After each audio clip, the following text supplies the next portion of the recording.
Halo semua, selamat datang di channel Kuliah Milenial. Always learn more, do better, and change ahead. Bersama saya Yanwar Fauzuddin, saya berprofesi sebagai dosen dan konsultan SDM.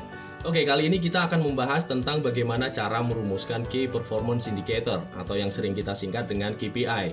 Istilah lainnya juga sering kita sebut dengan indikator kinerja kunci. Perumusan KPI ini merupakan salah satu proses dalam fungsi pengelolaan kinerja atau manajemen kinerja karyawan. Salah satu fungsi KPI yaitu untuk menilai secara objektif apakah karyawan kinerjanya sudah baik atau belum. Jadi tanpa adanya indikator-indikator yang jelas, maka penilaian kinerja karyawan akan cenderung dilakukan sangat-sangat subjektif.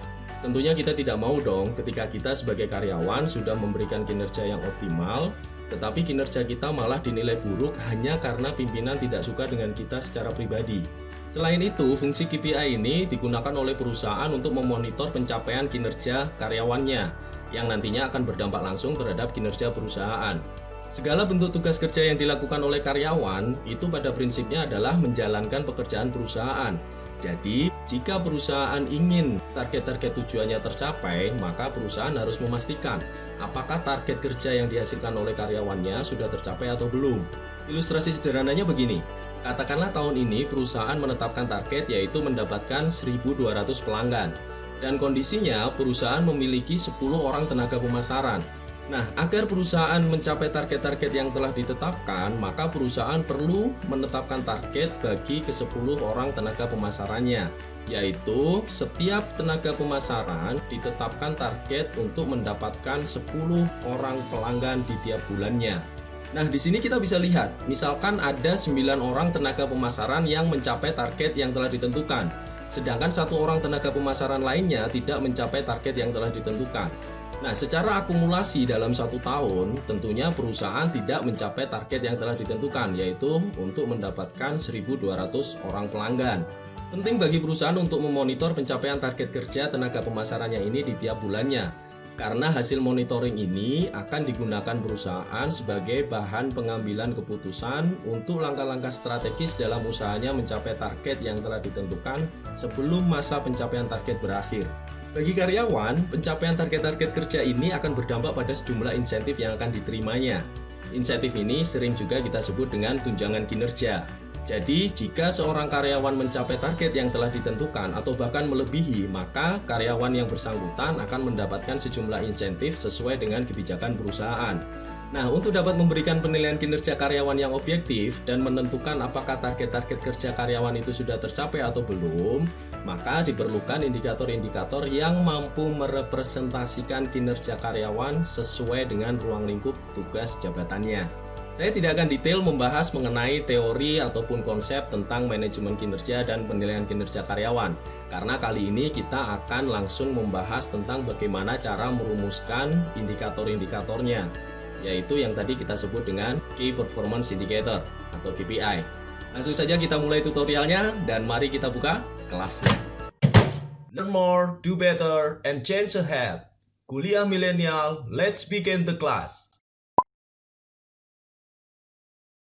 Masih bersama saya, dan sebelum kita mulai silahkan follow Instagram Kuliah Milenial dan Instagram saya Yanwar Fauzuddin. Jika perusahaan atau instansi kalian membutuhkan bantuan tenaga ahli untuk merumuskan KPI, silahkan kalian bisa mengirimkan email ke kuliahmilenialid@gmail.com. Ada juga grup Telegram Kuliah Milenial jika kalian ingin berdiskusi lebih dalam dan lebih interaktif. Silahkan klik saja link yang ada di deskripsi video ini. Dan jika kalian membutuhkan materi-materi yang perlu dibahas di channel ini, silahkan tinggalkan saja di kolom komentar. Dan jangan lupa klik like dan subscribe agar channel ini dapat berkembang untuk memberikan konten-konten materi yang bermanfaat. Oke, baik. Jadi hingga saat ini telah banyak berkembang pendekatan-pendekatan yang digunakan untuk merumuskan indikator kinerja, baik itu kinerja perusahaan maupun kinerja karyawan. Beberapa di antaranya adalah pendekatan-pendekatan yang dikembangkan oleh Malcolm Baldrige. Ada juga pendekatan Business Scorecard yang dikembangkan oleh Profesor Gopal Kanji. Namun yang banyak dikenal dan masih digunakan hingga saat ini itu adalah pendekatan Balance Scorecard yang dikembangkan oleh Robert Kaplan dan David Norton. Di sini saya akan menggunakan pendekatan Balance Scorecard untuk merumuskan KPI karyawan. Untuk konsep dan teori mengenai Balance Scorecard-nya sendiri akan saya bahas di video tersendiri. Tapi pada intinya, pendekatan balance scorecard itu memandang kinerja dalam 4 aspek, yaitu aspek keuangan, aspek pelanggan, aspek proses bisnis internal, dan aspek pertumbuhan dan pembelajaran. Untuk aspek pertumbuhan dan pembelajarannya sendiri ini terkait erat dengan sumber daya manusia yang dimiliki oleh perusahaan. Balance scorecard ini tidak hanya banyak digunakan di lingkungan perusahaan, tapi juga di instansi pemerintahan. Oke, bahan utama yang perlu kita miliki untuk dapat merumuskan KPI karyawan ini adalah job description.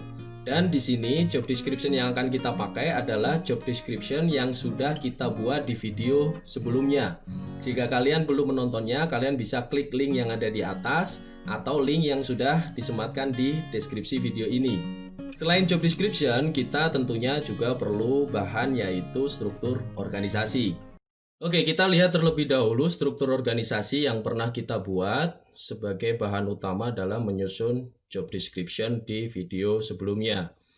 Ya, kita lihat di sini di gambar struktur organisasi ini sudah ditunjukkan unit-unit kerja hingga 3 level. Jadi level-level ini menunjukkan struktur tingkatan unit kerja yang ada di perusahaan. Di level yang pertama ada unit kerja direktorat yang merupakan unit kerja pada puncak perusahaan. Ya, nanti ini yang terkait dengan strategi-strategi perusahaan. Kemudian ada di level 2 yaitu di bawahnya direktorat ada unit kerja divisi. Kemudian ada level 3 di bawah unit kerja divisi yaitu unit kerja biro. Kenapa kita perlu memperhatikan struktur organisasi? Karena seperti disinggung di awal, yaitu kinerja karyawan itu akan berdampak langsung terhadap kinerja perusahaan. Nah, bagaimana bisa? Karena nanti dalam merumuskan Key Performance Indicator untuk suatu jabatan, itu harus dirumuskan berdasarkan terjemahan atau turunan dari kinerja pada unit kerja jabatan itu berada. Jadi misalkan ini nanti kan kita akan menyusun atau merumuskan Key Performance Indicator untuk jabatan pelaksana administrasi SDM, di mana jabatan tersebut itu berada di unit kerja Biro Renbang SDM. Kita bisa lihat di sini. Jadi jabatan pelaksana administrasi SDM itu berada di unit kerja level 3, yaitu Biro Renbang SDM. Key Performance Indicator untuk jabatan pelaksana administrasi SDM itu tidak boleh lepas dari kinerja unit kerjanya, yaitu Biro Renbang SDM. Sehingga nanti KPI untuk jabatan pelaksana administrasi SDM itu harus diterjemahkan atau diturunkan dari kinerja Biro Renbang SDM. Nah, kemudian kinerja dari Biro Renbang SDM itu juga tidak boleh lepas dari kinerja unit kerja yang membawahinya, yaitu divisi organisasi dan SDM. Sehingga sederhananya kinerja dari Biro Renbang SDM itu merupakan hasil terjemahan atau hasil turunan dari kinerja divisi organisasi dan SDM. Begitu pula kinerja dari divisi organisasi dan SDM itu merupakan terjemahan atau turunan dari kinerja pada level direktorat atau level perusahaan atau juga bisa kita sebut dengan level corporate ya. Inilah di sini mengapa bahwa kinerja karyawan itu nanti akan berdampak langsung terhadap kinerja perusahaan. Sehingga jika kinerja karyawannya bagus, maka kinerja perusahaannya pun ikut bagus gitu ya. Karena Key Performance Indicator yang menjadi ukuran dalam menilai kinerja karyawan itu adalah hasil terjemahan atau turunan mulai dari unit kerja di level yang tertinggi. Oke, itulah kenapa kita perlu memperhatikan struktur organisasi sehingga kita bisa tahu kinerjanya diturunkan hingga ke level berapa di mana suatu jabatan yang akan kita bangunkan KPI-nya itu berada. Di sini saya sudah membuatkan contoh kinerja ya. Mulai dari kinerja pada level perusahaan yaitu di level direktorat ya, kemudian nanti diturunkan menjadi kinerja di level divisi yaitu level 2, kemudian hingga diturunkan menjadi kinerja di level ketiga yaitu terkait dengan di mana jabatan pelaksana administrasi SDM berada, Biro Renbang SDM ya. Kinerja pada tiap level unit kerja itu disebut dengan sasaran kinerja ya. Jadi bukan Key Performance Indicator, namanya sasaran kinerja. Ini kita membuat sasaran kinerja pada tiap level, itu kita membuatnya dengan menggambarkan peta. Sebutannya adalah peta sasaran kinerja. Nah, nanti masing-masing sesuai dengan levelnya. Ya, jika pada level tertinggi, kita sebut dengan peta sasaran kinerja perusahaan. Ya, untuk kinerja untuk keseluruhan satu perusahaan tersebut. Yang pertama, kita bangun terlebih dahulu peta sasaran kinerja perusahaan. Kita menggunakan pendekatan balance scorecard, di mana balance scorecard itu memandang kinerja dalam 4 aspek, yaitu aspek keuangan, pelanggan, proses bisnis internal, serta pertumbuhan dan pembelajaran. Nah, sehingga sasaran kinerja ini perlu kita petakan berdasarkan aspek-aspek tersebut. Berdasarkan aspek-aspek itu, maka peta sasaran kinerja pada level perusahaan ini seperti apa? Mengenai aspek keuangan, yaitu pencapaian kinerja terkait dengan keuangan. Ya, kalau pelanggan itu yang terkait dengan pelanggan. Kalau yang proses bisnis internal yaitu adalah terkait dengan bagaimana mengelola aktivitas yang ada di internal perusahaan. Kemudian yang terkait dengan pertumbuhan dan pembelajaran ini adalah terkait dengan pengelolaan SDM-nya, ya. Oke, yang pertama di sini ini sebagai contoh untuk aspek keuangan pada level perusahaan ya, pada level corporate, yang level tertinggi.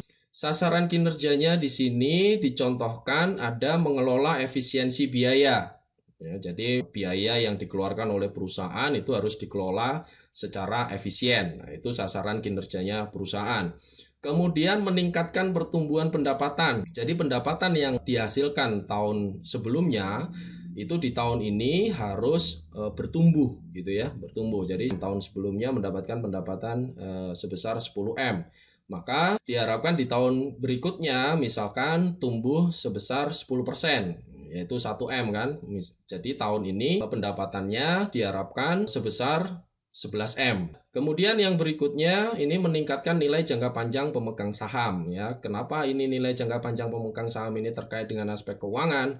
Karena pemegang saham ini kaitannya adalah penanaman modal di perusahaan, sehingga jika nilai jangka panjang pemegang saham ini ditingkatkan, maka kepercayaan pemegang saham ini untuk tetap menanamkan modalnya di perusahaan itu akan stabil atau malah lebih bagus ya tingkat kepercayaannya.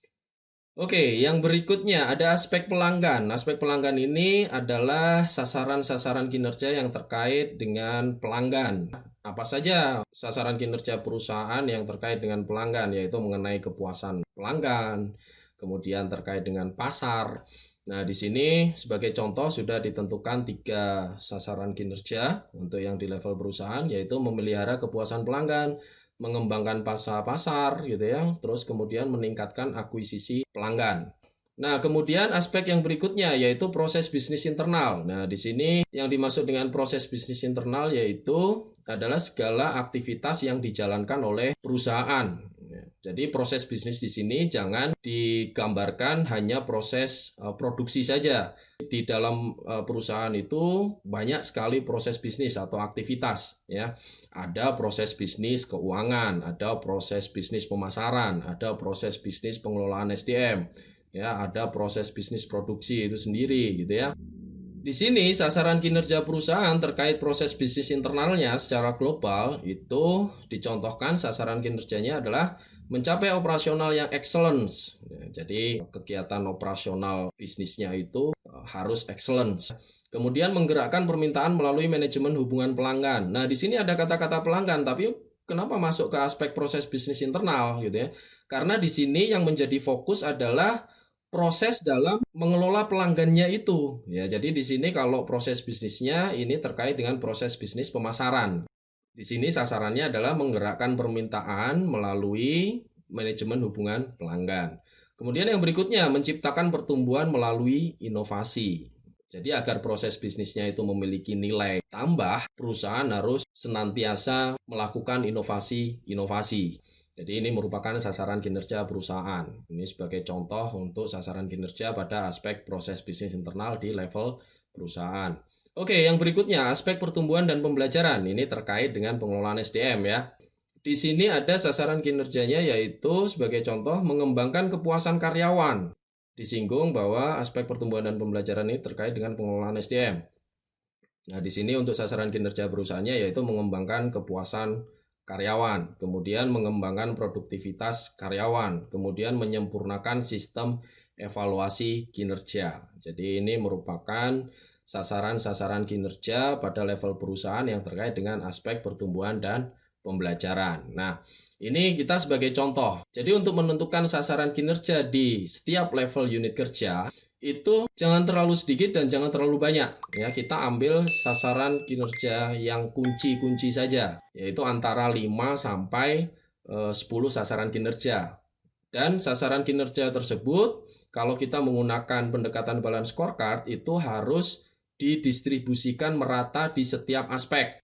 Ya, kita sesuaikan. Kalau misalkan sasaran kinerja itu terkait dengan aspek keuangan, ya kita taruh di peta ini pada aspek keuangan. Begitu pula di aspek-aspek yang lainnya.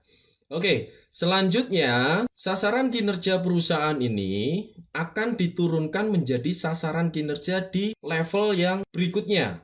Jadi ini peta sasaran kinerja perusahaan ini dirumuskan pada level direktorat, yaitu level 1 tadi ya, yang menjadi sasaran kinerja perusahaan secara global. Kemudian sasaran kinerja perusahaan ini menjadi bahan utama untuk menerjemahkan menjadi sasaran kinerja pada level 2, yaitu unit kerja divisi.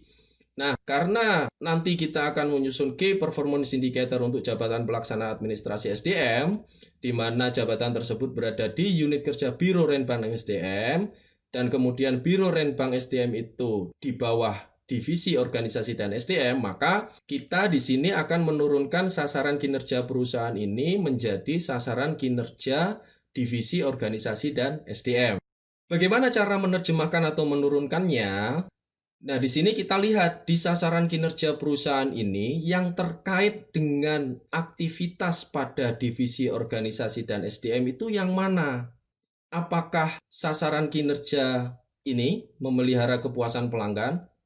Oh, divisi organisasi dan SDM itu aktivitasnya tidak terkait dengan pelanggan eksternal, terkaitnya dengan pelanggan internal. Maka sasaran kinerja pada aspek pelanggan ini tidak sesuai dengan aktivitas pada divisi organisasi dan SDM. Oke, kita lihat lagi yang lainnya. Ya, misalkan aspek pertumbuhan dan pembelajaran pada sasaran kinerja perusahaan. Ini ada mengembangkan kepuasan karyawan, ada mengembangkan produktivitas karyawan, dan ada menyempurnakan sistem evaluasi kinerja. Oh, ini sesuai dengan ruang lingkup aktivitas yang ada di divisi organisasi dan SDM. Oke, berarti ketiga sasaran kinerja ini bisa kita langsung turunkan menjadi sasaran kinerja divisi organisasi dan SDM. Ya, di sini sudah diberi tanda bintang merah. Oke, kita beralih ke sasaran kinerja divisi organisasi dan SDM. Kita bisa lihat tadi yang diberi tanda bintang merah pada sasaran kinerja perusahaan, ya kita turunkan ke sasaran kinerja divisi organisasi dan SDM. Aspek-aspeknya tetap sama ya, karena yang digunakan pendekatan balance scorecard ya. Namun kita di sini lihat, kalau tadi di sasaran kinerja perusahaan, yang bintang merah ini berada pada aspek pertumbuhan dan pembelajaran. Tapi kenapa ketika diturunkan menjadi sasaran kinerja divisi organisasi dan SDM, ini menjadi tersebar di beberapa aspek, yaitu aspek keuangan, pelanggan, dan proses bisnis internal. Nah, coba kita lihat. Pada sasaran kinerja perusahaan, sasaran kinerja mengembangkan produktivitas karyawan itu berada pada aspek pertumbuhan dan pembelajaran. Kemudian, ketika diturunkan ke divisi organisasi dan SDM, sasaran kinerja mengembangkan produktivitas karyawan ini menjadi berada di aspek keuangan. Kenapa? Karena logikanya seperti ini. Divisi organisasi dan SDM terkait dengan aktivitasnya itu tentu tidak bisa berkontribusi untuk menghasilkan pendapatan bagi perusahaan seperti layaknya aktivitas pemasaran dan penjualan. Tapi apakah divisi organisasi dan SDM ini secara 100% tidak bisa berkontribusi dalam kaitannya pendapatan perusahaan? Nah, ada satu segi di mana divisi organisasi dan SDM ini tetap bisa berkontribusi terkait dengan pendapatan perusahaan, yaitu terkait dengan efisiensi dan pengoptimalan produktivitas karyawan yang ada di perusahaan. Sehingga ketika sasaran kinerja mengembangkan produktivitas karyawan ini diturunkan ke divisi organisasi dan SDM, ini menjadi aspek keuangan. Karena Dengan produktivitas karyawan perusahaan yang berkembang, itu maka diharapkan kuantitas dan kualitas produksi di perusahaan akan meningkat. Nah, sehingga jika produksinya meningkat dan dari pemasaran itu permintaannya juga meningkat, maka ini akan balance, maka akan bisa berkontribusi terhadap pendapatan perusahaan. Nah, kemudian mengembangkan kepuasan karyawan. Ini kenapa masuk ke dalam aspek pelanggan untuk di divisi organisasi dan SDM ini? Karena bagi divisi organisasi dan SDM, yang namanya pelanggan itu adalah pelanggan internal, yaitu karyawan. Jadi memang tidak terkait dengan pelanggan eksternal. Karena bagi divisi organisasi dan SDM, pelanggannya adalah pelanggan internal, yaitu karyawan perusahaan. Sehingga ketika ada sasaran kinerja yang diturunkan dari level perusahaan terkait dengan kepuasan karyawan, maka sasaran kinerja mengembangkan kepuasan karyawan ini berada di aspek pelanggan. Tuh, kemudian proses bisnis internal di sini menyempurnakan sistem evaluasi kinerja. Kenapa ini masuk ke aspek proses bisnis internal di divisi organisasi dan SDM? Karena proses bisnis yang ada di divisi organisasi dan SDM itu terkait dengan pengelolaan SDM yang salah satunya adalah kegiatan evaluasi kinerja. Maka ketika ada sasaran kinerja yang diturunkan dari perusahaan yaitu menyempurnakan sistem evaluasi kinerja, itu masuk ke aspek proses bisnis internal untuk di divisi organisasi dan SDM. Jadi tidak selalu ketika sasaran kinerja perusahaan itu diturunkan ke level di bawahnya, yaitu dalam hal ini adalah level kedua, unit kerja divisi, sasaran kinerja tersebut akan berada di aspek yang sama ketika sasaran kinerja tersebut berada di peta sasaran kinerja perusahaan. Ya, jadi perlu disesuaikan lagi. Oke, di sini sudah ada 3 sasaran divisi organisasi dan SDM yang langsung diturunkan dari sasaran kinerja perusahaan. Pada aspek pertumbuhan dan pembelajaran tentunya masih kosong.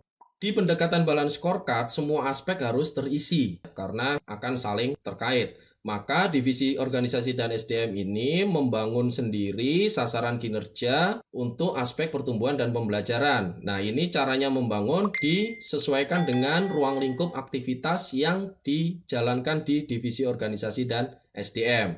Dan tentunya nanti disesuaikan dengan jenis aspek kinerjanya.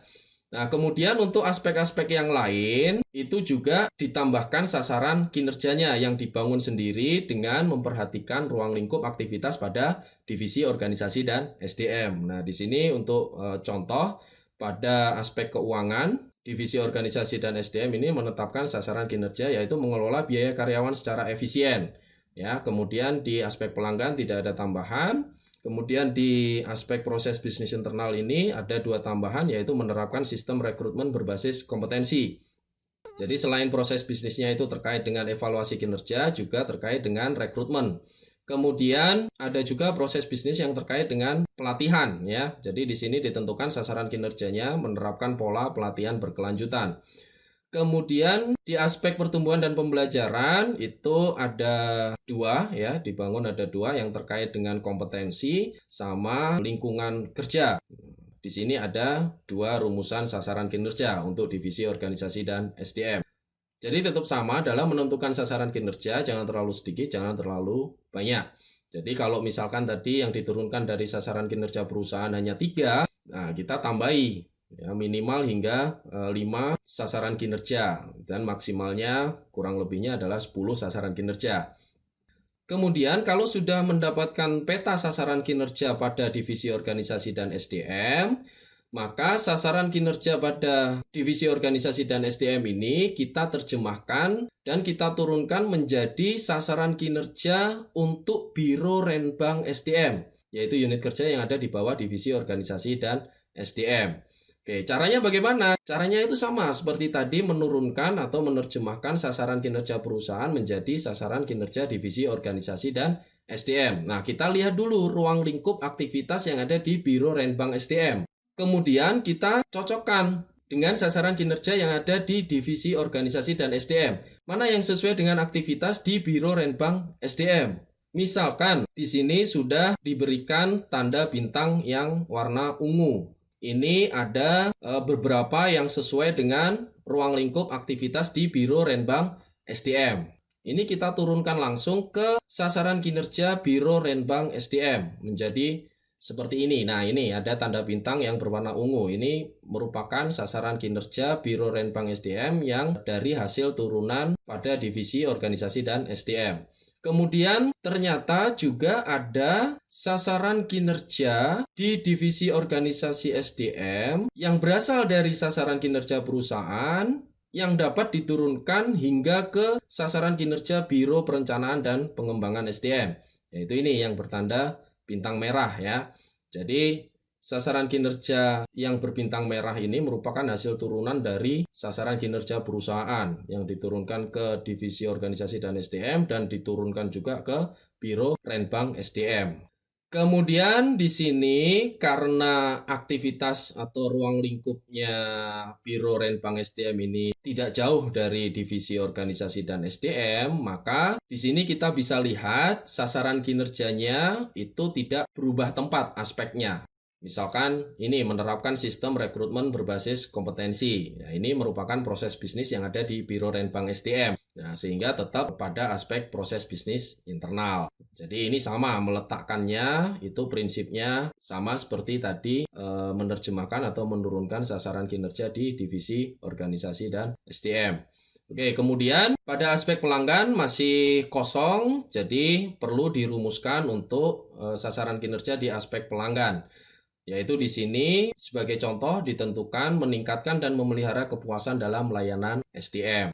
Karena Biro Renbang SDM ini terkait dengan layanannya yaitu layanan SDM. Lain halnya dengan Biro Renbang Organisasi yang merupakan layanan organisasi.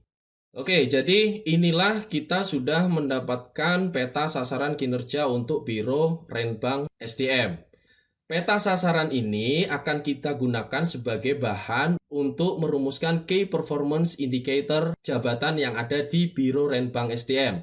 Yang salah satu jabatannya nanti untuk kita jadikan praktek yaitu pelaksana administrasi SDM. Dan tentunya untuk merumuskan Key Performance Indicator jabatan pelaksana administrasi SDM, bahan utama yang kita butuhkan adalah job description dari pelaksana administrasi SDM. Di mana job description-nya sudah kita buatkan di video sebelumnya. Oke, mudah-mudahan tutorial kali ini bisa bermanfaat dan jika perusahaan atau instansi kalian membutuhkan bantuan tenaga ahli untuk merumuskan Key Performance Indicator, silakan kirim saja ke email kuliahmilenialid@gmail.com. Jika masih ada pertanyaan-pertanyaan yang perlu didiskusikan lebih dalam dan lebih interaktif, silakan bisa bergabung ke grup Telegram Kuliah Milenial. Silakan klik saja link yang ada di deskripsi video ini. Silakan juga kalian bisa meninggalkan di kolom komentar jika ada permintaan materi-materi yang perlu dibahas di channel ini. Dan tentu saja jangan lupa klik like dan subscribe agar channel ini dapat terus berkembang. Oke, selalu ingat, always learn more, do better, and change ahead. Salam kompeten.